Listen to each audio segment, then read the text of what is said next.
আমার কাছে তো গরুর মাংস এত স্বাদ লাগে যে গরুর মাংস না হলে পরে গরুর মাংস ঝোল করলে পেট ভরে ভাত খাওয়া যায়। তা আমার মতো কারা কারা গরুর মাংস লাভার আছেন অবশ্যই কমেন্ট করে জানাবেন।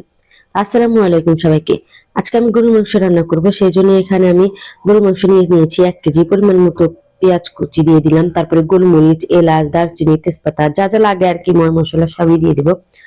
তবে হ্যাঁ, আমার হাতের রান্না থেকে কিন্তু আমার মায়ের হাতের রান্না কিন্তু বেশি মজা হয়। আমি এইভাবে রান্না করি, আমার মা কিন্তু ওর ভাজনা দেয়, আমি ওর ভাজনা তোলার আলসিতে ওর ভাজনা দিই না, ভাজনা দিলে কিন্তু স্বাদ লাগে বেশি। আমাদের সিরাজগঞ্জের মানুষ করলে ভাজনা দিয়ে বেশি খাওয়ায়।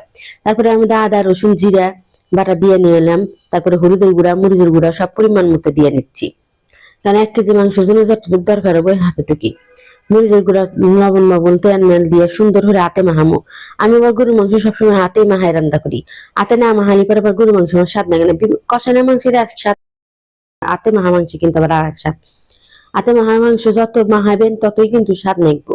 হাতে মাহা আমি যেহেতু প্রেশার কুকারে রান্নু, সেই জন্য হাতে মাহাম বা খুব ভালোভাবে হাতে মাহামো। প্রায় ধরুন 10-15 মিনিটের মতো হাতে মাহায় মাংস যখন গরম হয়ে যাবো তখন ডেকে রেখে দিবো আধা ঘন্টার জন্য মাহায়। তারপরে সেই প্রেশার কুকারে রান্নবো না, প্রেশার কুকারে রান্নি করলে অত মাংস স্বাদ লাগে না, সেই জন্য এবার করে রান্ধি। আর যদি পাতিলে রান্ধা যায় তাহলে সিন্নি মাংস স্বাদ লাগে, কষাতি কষাতি স্বাদ লাগে। আর আমি হলো প্রেশার কুকারে আল্লাহানি কষায় নিয়ে তারপরে সিন রান্ধি। আমার জামাইয়ের মনে করেন আবার দাঁত নাই তো, হ্যাঁ হলো দাঁত খালি নষ্ট হয়ে যায়, খালি দাঁত তোলা লাগে, হ্যাঁ আবার নরম মাংস খাওয়া লাগে। আর গ্যাসও বাঁচার লাগবে যেহেতু সিলিন্ডার, হ্যাঁ নিকে প্রেশার কুকারে রান্নু।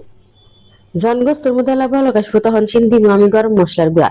এরকম শাহি গরম মশলার গুঁড়া দিব আমি, কারণ এই গরম মশলার মধ্যে তেজপাতা, তারপরে আপনার দারচিনি, এলাচ, লবঙ্গ, গোলমরিচের গুঁড়া, কালা এলাচ, সব রকমের ফল মশলা আছে, জয়ফল, জয়ত্রী, তারপরে স্টারিন সব রকমের মশলাই দিছি। এবার করে কষায় নিয়ে তারপর ঝোল দিয়ে আমি সিটি দিয়ে নিই। আজকের ভিডিও আল্লাহ হাফেজ।